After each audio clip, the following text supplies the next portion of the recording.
They found him the way the land remembered him, half buried in the soil, fingers bent like broken twigs, eyes empty hollows, a mouth that never formed. Some said he had been born without a tongue, but others whispered it was more than that. That language itself recoiled in his presence. The hills of eastern Tennessee kept him secret, folding in on themselves like a wound that refused to heal.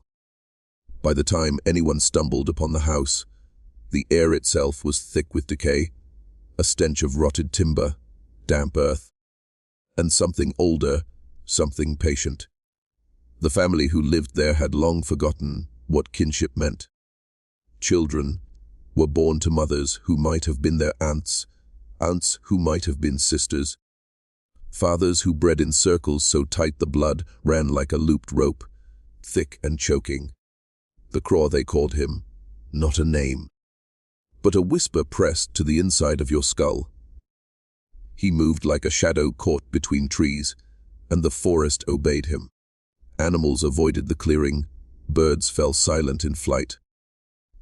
And even the wind seemed to hesitate when it brushed against the broken house. People who wandered too close spoke of wet, scraping noises like nails across bark, of breathing that wasn't human, of footsteps that bent the world under their weight. Some swore they glimpsed him crouched over a pile of bones, long and thin, arranged in spirals that made the stomach shiver, a gold tooth glinting among the whitened marrow. No doctor ever saw him. No census counted him. The town tried to ignore the hollow where his house stood, but the land did not forget. Windows stared back, like eyes too small to see properly, doors low enough to bow beneath, floors rotten in uneven patches. And the Craw grew inside this cage, learning from the walls, memorizing the echoes, understanding the silence, waiting. By the time anyone realized the family was unwell, it was too late. The rot had worked inward, folding minds into each other, erasing borders between individuals, leaving only the pattern, the repetition, the crawl of generations. Some nights, a boy hunting raccoons swore he heard a voice, though the Craw had none, speaking in the wet, hollow rhythm of something long dead, trying to imitate life. It was a sound that made children cry themselves into nightmares and adults nod in tense acknowledgement, pretending not to hear it, and when they finally looked, they saw nothing. Only the forest, still and patient, as if the earth itself had swallowed him whole, and only the shadows remembered. Which city are you watching from? And what time is it right now? Pause. Listen. The hills shift in the dark as if waiting for an answer. The wind carries something different here, heavier than night, a cold that seeps into bone and memory. You think you know Tennessee, but the hollows I speak of do not appear on maps. Roads dissolve into dirt and roots, and towns vanish as though swallowed by the earth itself. There are no streetlights to guide you, no churches still holding mass, no names that anyone remembers. The land folds inward, steep ridges and narrow valleys, where the sun only touches in thin, trembling lines. Streams run murky and slow, the water carrying the taste of iron and soil, the odor of forgotten decay. Old maps, yellowed and brittle, mark settlements with names that don't appear in modern records. Some scribes, long dead, called it Stora. Others simply drew a line around the area and left it blank. Archives speak of farms abandoned mid-century, of families vanishing without notice, of census takers who simply stopped counting. And within this forgotten geography, the Craw was born. It was 1942. The war raged elsewhere, but the mountains paid no attention. Here, only hunger and history mattered. Only bloodlines repeating in tight spirals, tighter than any law or memory could trace. The family kept to themselves, a self-contained world of rotting wood and whispered resentments. They did not speak to outsiders, not because of pride, but because the land demanded it. Every step beyond the property line felt like trespassing into another reality, one in which the rules of life and death bent. Twisted, the Craw learned this landscape before he could walk, memorizing the sounds, the hidden hollows, the spaces where silence could be bent into threat. Neighbors, when they dared approach, felt an immediate imbalance. The forest seemed alive, responsive. Trees leaned slightly, shadows thickened unnaturally, and even the small animals froze in place, refusing to move. Some described hearing the scraping of claws on wood, though no doors had been opened. Others found bones scattered in impossible formations, spirals and grids that made no sense. The oldest families whispered that the Craw's ancestors had built the house as a trap, not to protect themselves from the world, but to contain something already present in their blood, a slow, inevitable corruption. The town on the map remained faint, peripheral. Roads crumbled, fences rotted, churches closed, and decayed into ash and whispers. And through it all, the Craw grew, unseen, uncounted, unheard. The hills remembered him, the wind carried him, and the soil seemed to thrum with recognition when he moved.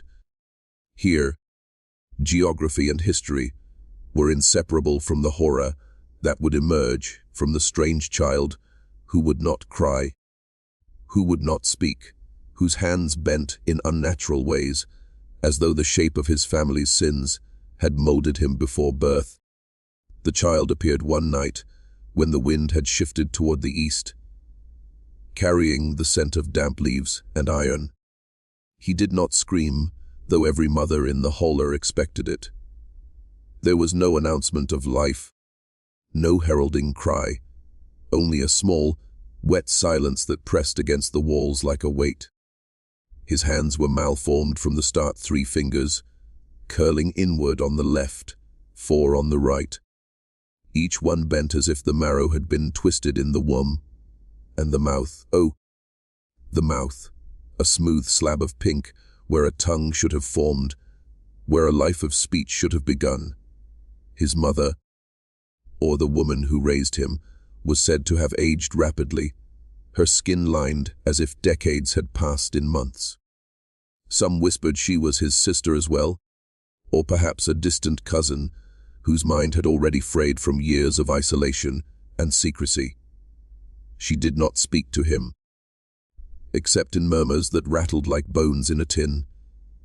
She did not cradle him so much as press him against her chest, letting him absorb the rhythm of her erratic heartbeat, imprinting on him a language of fear and absence. No doctor, no midwife, no neighbor ever touched him. If anyone asked about the child, the answer was always the same: he is ours. He has always been ours, and you are not to look. The Craw, as he would come to be whispered, learned the shape of the house before he could stand. He memorized the smell of rotted wood, the feel of splintered floors beneath bent fingers, the way the sunlight fractured through broken windows, scattering like teeth across the room. Children of the valley sometimes strayed too close. They spoke of a pale figure crouched in the shadows, limbs too short, fingers too long, moving with an uncanny grace, watching.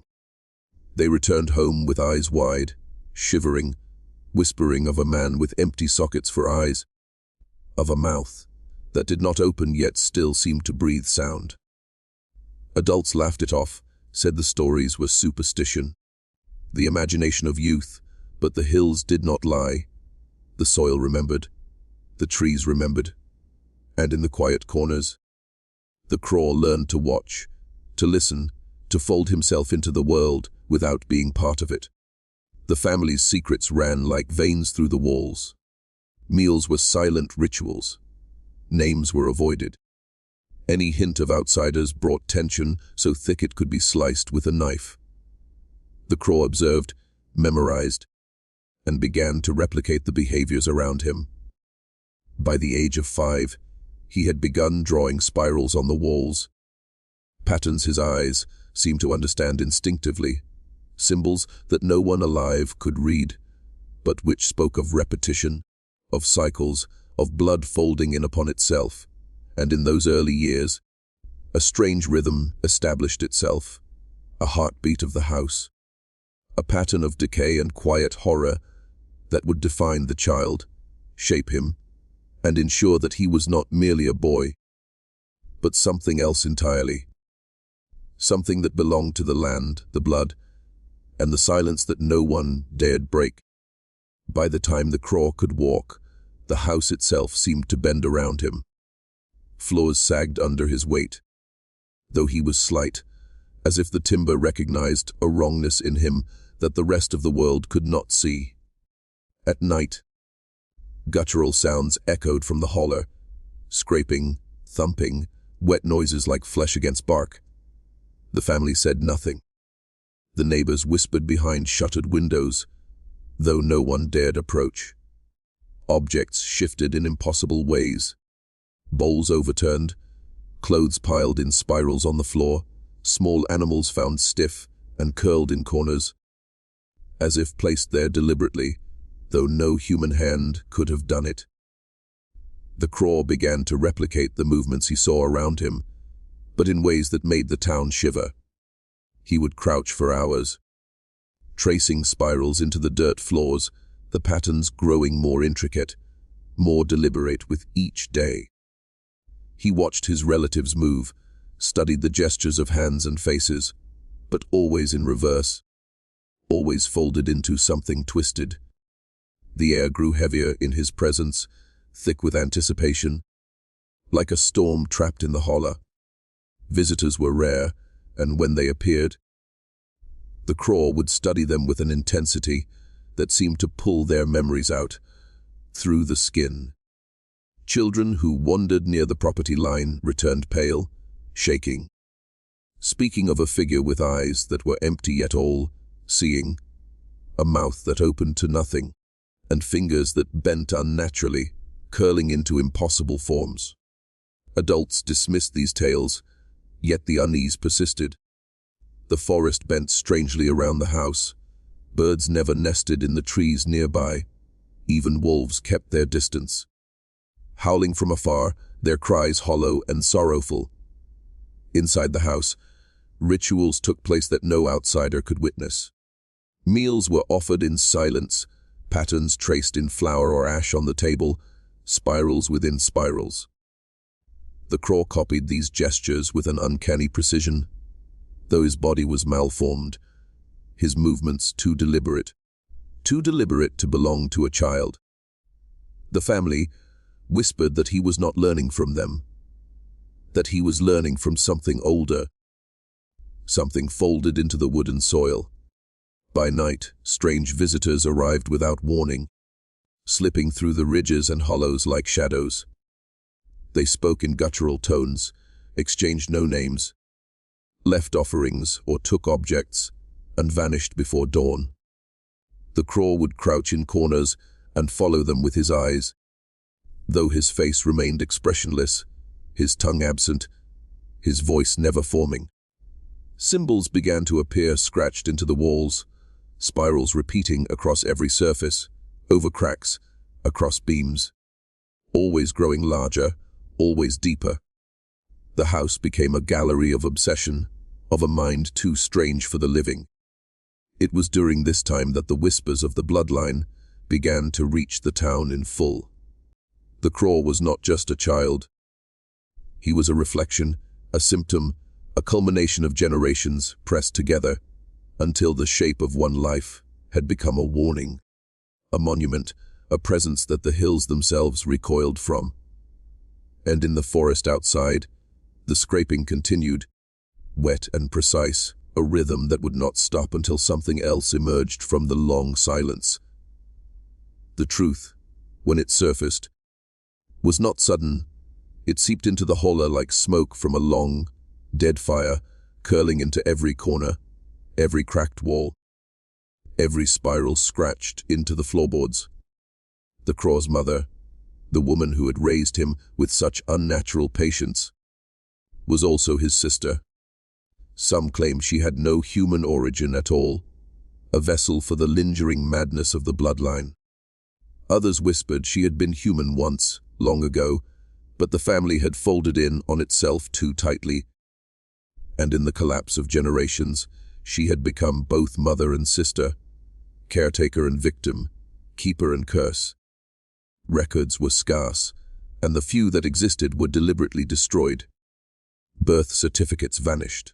Census sheets were smudged or never filed. What remained were the echoes. The old men who muttered of seeing the Craw's mother and father, sometimes together, sometimes alone, in ways that made the flesh crawl, ways that twisted the family tree into a grotesque knot. Names repeated, disappeared, then resurfaced in whispered accounts. Each child born was a mirror of its ancestors, a reflection folded so tightly that the line between mother and daughter, brother and son, blurred until it could no longer be traced. By adolescence, the Craw carried the weight of this knowledge without understanding it. He had no words, no tongue to form them, yet he knew. He traced spirals that told stories older than the hills, stories of incestuous rites, of minds consumed by their own reflection, of sins repeated until the soil itself turned against the bloodline. Visitors sometimes caught glimpses of the family. During the day, figures moving in silence, limbs bending unnaturally, shadows peeling away from walls like smoke. But even in these fleeting moments, no one could reconcile what they saw with the laws of human life. The Craw's father, or the man who functioned as such, had built the house with paranoia, not care. Small windows, low doors, floors uneven and treacherous.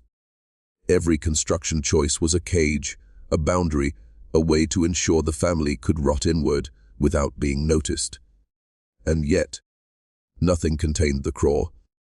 He absorbed the decay like a sponge, folding it into his body, embedding the grotesque history of his bloodline into each movement, each gaze, each unnerving silence. It was this realization that finally unsettled the town.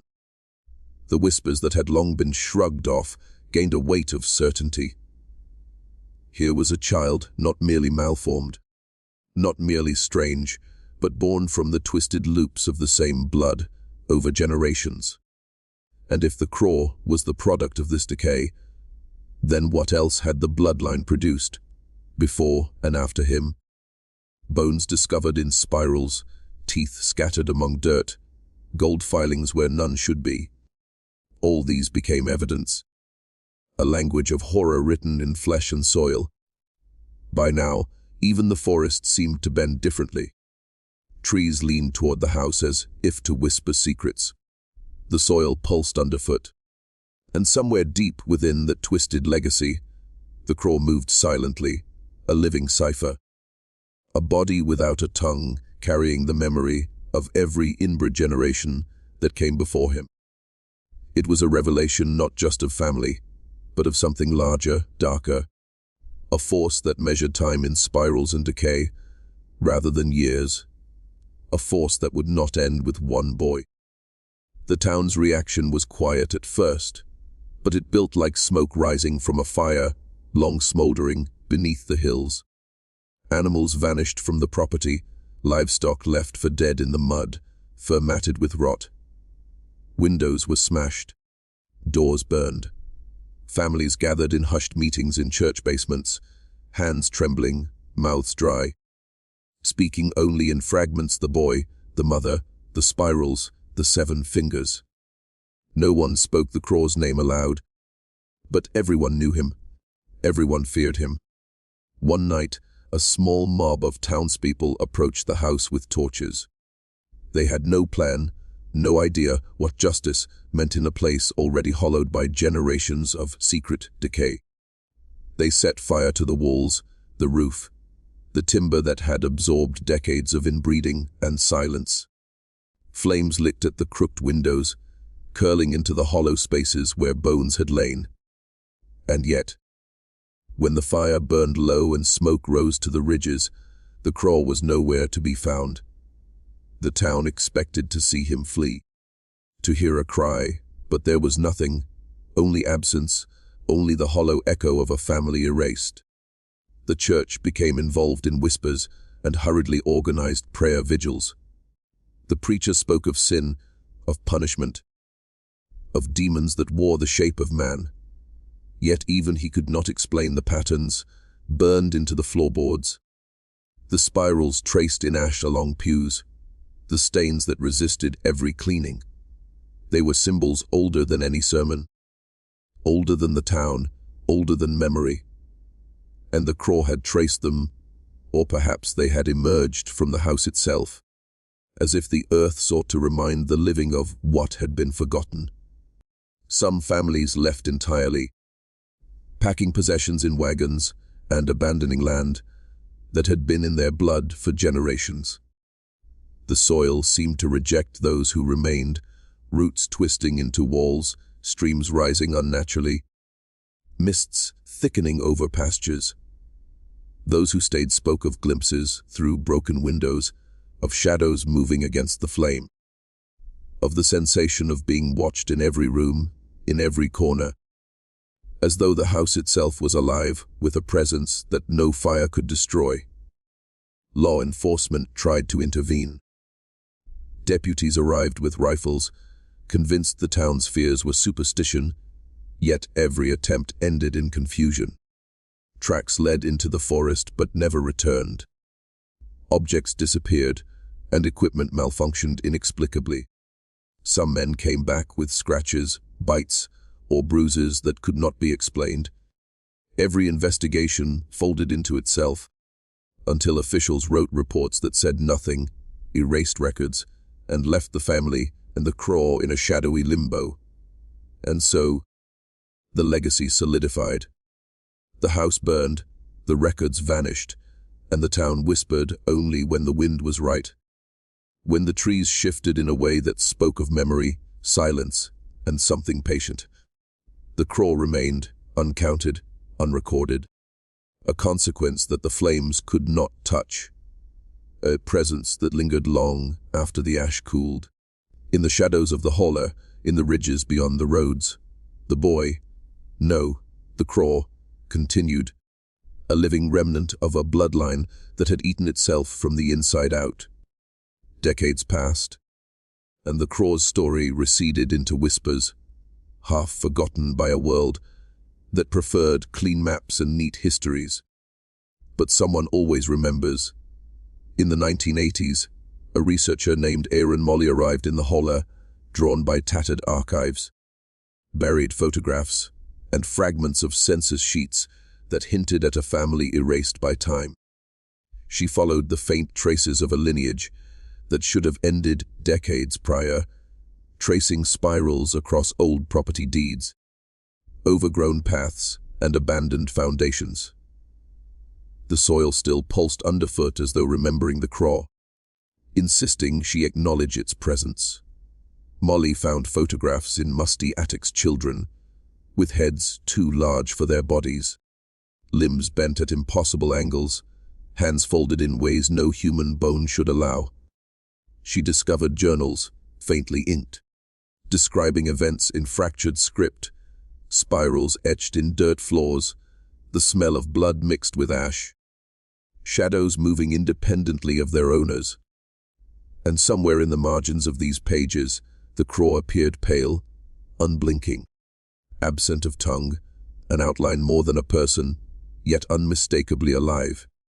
She spoke to locals who still dared remember, but they offered fragments, hushed and fragmented the girl, who disappeared with a Polaroid, the sheriff who vanished without a trace, the miners who returned from the ridges with stories of wet, scraping noises echoing for hours. No one could fully explain what they had witnessed. And Molly began to understand that facts here were subordinate to the land's memory, that truth bent in the holler like light through cracked glass. Equipment failed when she tried to record. Tapes warped. Cameras fogged, film blackened in the light. One Polaroid developed partially the trees, and debris were clear. But in the corner crouched a pale shape, fingers too long, posture too deliberate. It was him, though he should have been gone. She felt, more than saw, that she was being watched, remembered, measured. Every note she wrote felt second-hand, tainted by the craw's presence, as if the land itself inscribed the horror into her hands. By the time she attempted her first interview, she noticed her own reflection beginning to shift in photographs. A subtle curl of the fingers, a pale widening of the eyes, as though the craw's legacy could leak into those who observed it too closely. The spiral was no longer confined to the house, to the hills, or to the bloodline. It had begun to extend outward, folding memory and observer alike into the same looping pattern. She left the holler eventually, but her notebooks, tapes, and photographs vanished under mysterious circumstances. Only fragments remained in archives and whispers. Locals continued to tell stories in trembling tones, but the crawl was no longer merely a child, a figure, or a rumor. He had become a force embedded in the land, a memory that could not die, a lesson in silence and decay that waited patiently for those who dared follow the spirals too closely. What would you do if you discovered that your mother was also your sister? If the soil beneath your feet carried the memory of generations pressed into impossible loops? If silence itself could remember your name? If something patient, something relentless, waited for you to listen to closely? Pause. Imagine the forest leaning inward, the shadows bending, the wind carrying wet, scraping sounds that are not animal, not human, but something in between. The craw does not need to move to haunt you. He has already arrived. In the ridges, in the hollows, in the places erased from maps, he remembers. Every spiral traced in ash, every pattern carved into walls, every body that vanished into the folds of the hills speaks of him. He is less a man than a consequence, a slow echo of bloodlines collapsing into themselves, a scar in the shape of a boy, a shadow folded into the memory of the land. Some say he is gone. Others whisper that the photographs change over time, that trail cams catch shapes too tall, too thin, fingers too long. Hunters return with days unaccounted for. Children are born with deformities unseen for a century, and the soil itself murmurs beneath abandoned churches and collapsed homes. It waits, patiently, quietly, for those who follow the wrong path too far, who pry too deeply, who believe too much. If you drive through eastern Tennessee, and the road grows silent, if the radio dies, and the forest leans toward you, do not go looking. Do not trace the spirals. Do not answer the stillness. The craw will remember. He will remember your name, your face, the line of your blood, and the choices you refused to make when the silence spoke first. He is not coming for you. You have already arrived. That completes the 8-part narrative so far.